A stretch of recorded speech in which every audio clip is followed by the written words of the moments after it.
Assalamualaikum warahmatullahi wabarakatuh. In this part of a lecture, we are going to discuss about other infrastructure institutions which are important within the Islamic finance industry. So as we have discussed previously, the IFSB is an international standard setting body for the Islamic financial services industry that can consider the BCBS, the IOSCO, and the IAIS as its conventional counterparts. Yeah. So while an organization helmed by regulatory and supervisory authorities is certainly important for the development of international prudential standards for Islamic finance, market-based and market-driven organizations also have a role to play. So that's why an organization like the IOFI, which primarily has a role in developing accounting and auditing standards for Islamic financial institutions. So such an organization could compare itself with the International Accounting Standard Board or the International Auditing and Assurance Standards Board in terms of serving the public interest by setting the high quality accounting, auditing, and insurance standards. So by doing so, um, the for example, the IOFI facilitate the convergence of international and national best practices in such areas. So this enhances the strengthening of public confidence and induces quality and consistency of practices among the Islamic financial industry throughout the world. Yeah. Other than IOFI, we also have market-based organizations such as the International Islamic Financial Market uh, and also the International Islamic Liquidity Management Corporation and also the Deposit Insurance Corporation. So we are going to see one by one of these infrastructure institutions which are also play important roles in the uh, development of the Islamic financial industry. So first we look into the accounting and auditing organization for Islamic financial institutions, or normally people will just mention the IOFI. IOFI. So the IOFI was registered in the year 1991 in Bahrain. Yeah? So it is actually founded by the Islamic Development Banks, the Al Baraka Group Banking Group, which is based on Bahrain, Darul Mal Al Islami, which is based in Switzerland, Al Rajihi Banking and Investment Corporation, which is based in Saudi Arabia, Kuwait Finance House, which is based in Kuwait, and also Bukhari Capital, which is based in Malaysia. Yeah. So these are six founding signatories of the IOFI.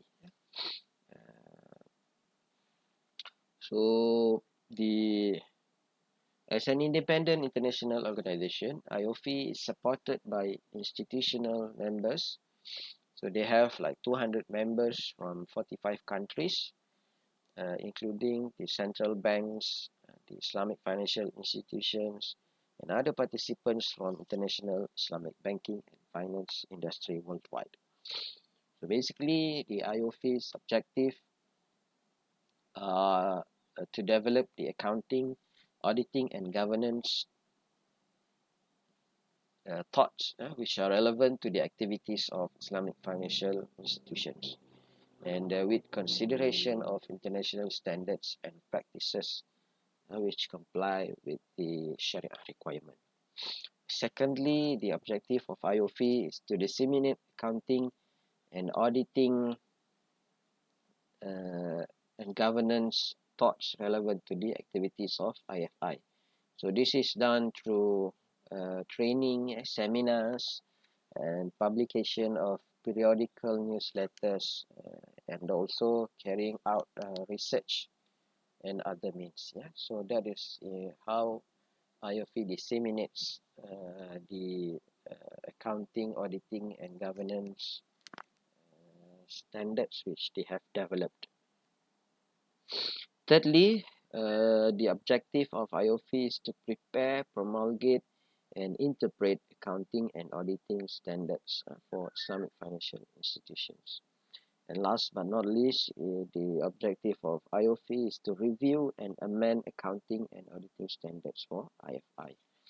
So, um, basically, based from this objective, we can see that there are two purposes of IOFI, which is to first to enhance the confidence of users in the financial statements of IFI, in the information produced about these institutions, and secondly, it aims to encourage these users to invest or deposit their funds in the Islamic financial institutions, and also to use the services offered by the Islamic financial institutions. Besides having the accounting, auditing, and governance standards, so the IOFI also issued the Sharia standards with the intention to harmonize the approach or with decisions and fatwa related to the Islamic financial products and services. Next, we move on to the International Islamic Financial Market. So this institution or organization was established in the year 2001, and it is a collective efforts of the central banks and monetary agency of several countries such as Bahrain, Brunei, Indonesia, Malaysia, and Sudan, and also the IDB as Islamic Development Bank as an infrastructure institution.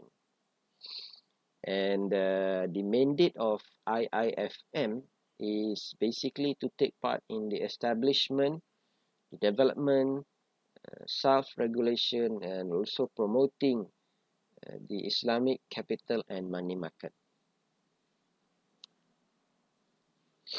So their focus is actually lies in the advancement and standardization of Islamic financial instrument, the structures and the contracts, the product development, and also the infrastructure. And also, importantly, the issuance of guidelines and recommendations for the enhancement of Islamic capital market and money market globally. So these are important so that on the basic understanding or the most important parts of the financial instrument at the global level has been decided or been standardized. Yeah. In addition, the development of the global primary and secondary Islamic capital market, short-term financial market, and also the creation of a market for Islamic financial instruments is also a key area or key focus of the international Islamic financial market. So some of the important contribution of international Islamic financial market that we can see, the evidence is like the framework. Yeah? So IIFM has developed a framework or issued a framework for Islamic hedging, which could lead to product development. Yeah. So this is important in order to ensure the standardization approach by different regulation, especially in terms of offering products and services related to Islamic capital and money market. Yeah. So this framework uh, framework for Islamic hedging. Sorry, Islamic hedging framework for Islamic hedging, and also the IIFM also has issued the master agreement for Islamic Treasury Murabahah contracts. Yeah? So these are all products which has been offered by the Islamic banks. However, before the existence of IIFM, there are no standardization. So when the Islamic financial institution would like to have an international party, so they sometimes face difficulties because each and every institution have different set of documents that they use. So sometimes due to the differences in the documentation and whatnot, so the process have been delayed so much in throughout the process. And also the IIFM also have established the framework for sukuk and other Islamic instruments, secondary market trading, documentation, and also products. Yeah? And number four, the IFM also have issued the primary and secondary market guidelines, best practices, recommendation, and standard documentation. So secondary market is actually a sukuk market whereby the primary subscribers may sell their sukuk that they held to through the secondary market.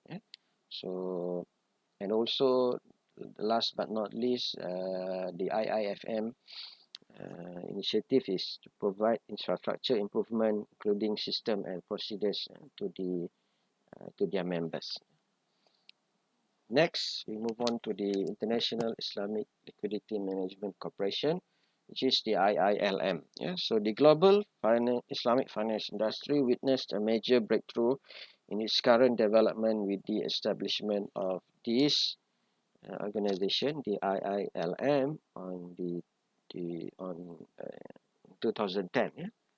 And it was established in Kuala Lumpur. And 11 central banks and 2 multilateral organizations signed the Article of Agreement for its establishment and becoming the founding shareholders of the IILM. So what IILM do is basically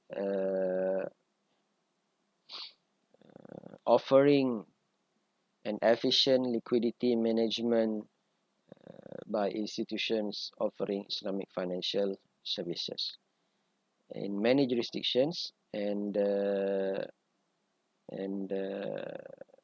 provides the availability of Sharia compliant instruments. Yeah? In order to ensure the efficient liquidity management, so they offer the Sharia compliant instruments to different institutions that offers Islamic services. So such instruments, even if they are available, they are not sufficiently liquid, and it carry large transaction cost. Sometimes it may not be sufficiently flexible during a crisis. So these were the situations before the existence of international Islamic liquidity management. Yeah. So the Islamic financial services are facing the problems of illiquidity funds, and sometimes if they would like to liquidate their assets, yeah, sometimes it carry out large transaction costs, and in the period of crisis, sometimes the liquidity is not sufficiently flexible. Yeah, and so that's why it is important to have the International Islamic Liquidity Management Corporation. Yeah? So as the Islamic finance in national and global financial system expands, yeah, the limitation related to systemic liquidity infrastructure for Islamic finance can expand it into a systemic risk. Yeah? So we can see that the recent financial crisis in 2007-2009 has highlighted the critical importance of maintaining a robust systemic liquidity infrastructure for strengthening resilience and limiting the contagious effect of the crisis. Yeah. So normally during crisis, uh, especially in the last global financial crisis, they face the liquidity crisis. the assets that the investment banks are holding are not liquid enough, um, or it is difficult for the investment banks to liquidate the assets. Yeah. So, and lastly, it creates the contagious effects throughout the global market. And this is a pressing issues, especially in the Islamic financial services. So it must be addressed in order to enhance the soundness and the stability of the Islamic financial services. So that's why the main objective of the IILM is to facilitate the cross-border liquidity management. Cross-border means liquidity management from one country to another country. So the IILM will facilitate the cross-border liquidity management among international Islamic financial services by making available a variety of instruments of acceptable features and characteristics.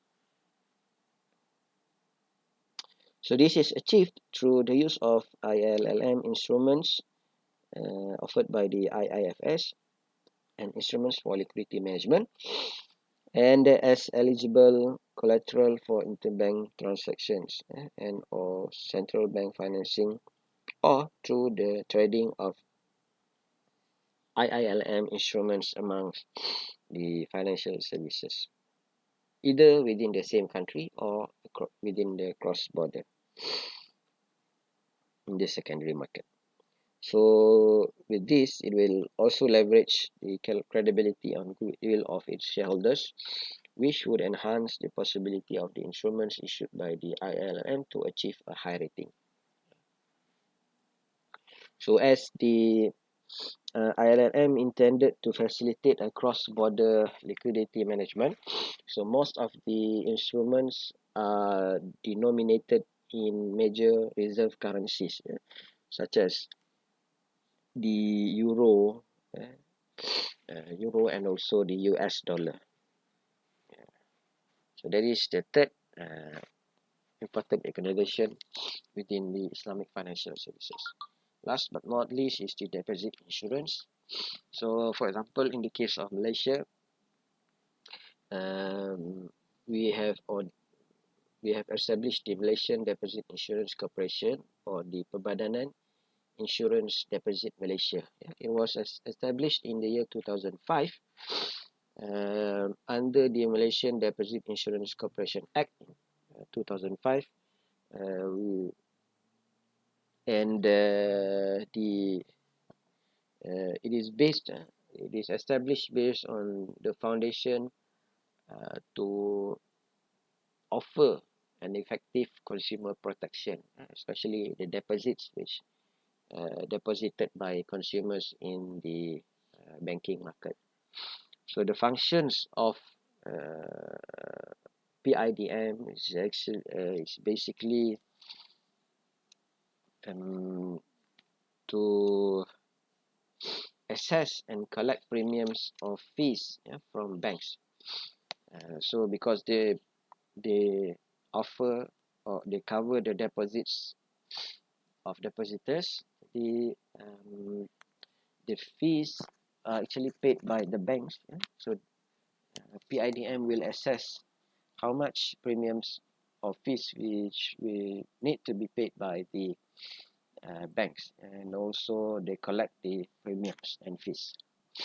And secondly, the function is basically to manage the deposit insurance fund which has been collected from the banks, and they also undertake resolution of non-viable banks, and in the event where a bank become insolvent, the bank bankrupt, so PIDM will reimburse depositors. Um, uh, the If I'm not mistaken, the maximum amount of reimbursement is 250k per bank. Yeah. So that's why it is important roles played by the PIDM in order to provide consumer protection deposits of the consumer. And besides that, we can also see that PIDM plays important roles in conducting ongoing public awareness. If you can see, normally I can hear from the radio where PIDM conducts awareness, public awareness on ensuring that people understand that their deposits in banks are actually protected by the PIDM. And in the case of Islamic banks, the PIDM was offered to depositors in Islamic banks based on the application of kafalah bil ujrah. So they provide guarantee in return of a fees paid by the Islamic banks.